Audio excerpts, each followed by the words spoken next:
ফুলকপি, সিম, আলু আর পাকা টমেটো দিয়ে পুঁটি মাছ, দেশি পুঁটি মাছ রান্না। বিসমিল্লাহির রহমানির রহিম। আসসালামু আলাইকুম। পেঁয়াজ কুচি দিয়েছি, এর মধ্যে আমি ফুলকপি, সিম আর আলু একটু ভেজে নিব। হালকা একটু ভেজে নিলে আমার কাছে মনে হয় ফুলকপির গন্ধটা থাকে না। স্বাদ মতো লবণ দিয়ে দিলাম, দিয়ে ভালো করে এটাকে আমি কিছু সময় ভেজে নিব। দেখুন আমার ভাজা হয়ে গেছে। আমি কিন্তু একদম লাল লাল করে ভাজিনি, হালকা একটু শুধু গন্ধটা চলে গেছে এরকমভাবে ভেজে নিয়েছি ফুলকপিটাকে। মানে আলু, ফুলকপি, সিম সবগুলো ভেজে নিয়েছি। তারপরে আমি এখানে হলুদের গুঁড়া, মরিচের গুঁড়া, ধনিয়া গুঁড়া, জিরা গুঁড়া আর আদা রসুন পেস্ট সব কিছু একসঙ্গে পানি দিয়ে মিলিয়ে রেখেছিলাম, সেটাকে দিয়ে দিলাম এর মধ্যে। এখন আমি সবজিগুলোকে ভালো করে কষিয়ে নিব। ঢাকনা দিয়ে দিয়ে আমি ভালো করে কষিয়ে নিব। পাকা টমেটোগুলি দিয়ে দিলাম এর মধ্যে। পাকা টমেটোগুলো যাতে গলে না যায় এজন্য আমি একটু পরে দিলাম, তাহলে টমেটোগুলো আস্ত আস্ত থাকবে। আমার কাছে ওইটা খেতে বেশি ভালো লাগে। ঢাকনা দিয়ে আমি খুব ভালো করে ফুলকপি আর সবজিগুলোকে কষিয়ে নিয়েছি।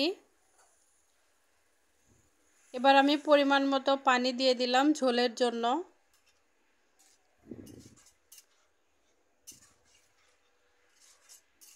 আমার কাছে না দেশি পুঁটি মাছগুলো মূলা দিয়ে রান্না করলে সবচেয়ে বেশি মজা লাগে।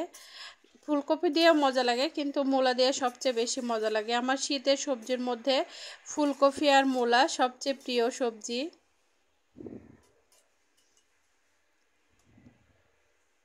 সব কিছু সিদ্ধ হয়ে গেছে, আমি হালকা একটু পানি দিয়ে নিলাম। এবার আমি বলক আসা পর্যন্ত অপেক্ষা করব। দেখুন বলক চলে আসছে।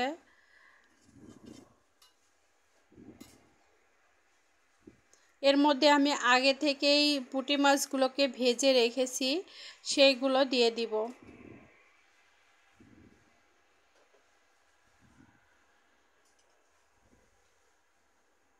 দেখুন পুঁটি মাছগুলো ভাজা হয়ে গেছে। ভাজা পুঁটি মাছ দিয়ে দিলাম আমি ঝোলের মধ্যে।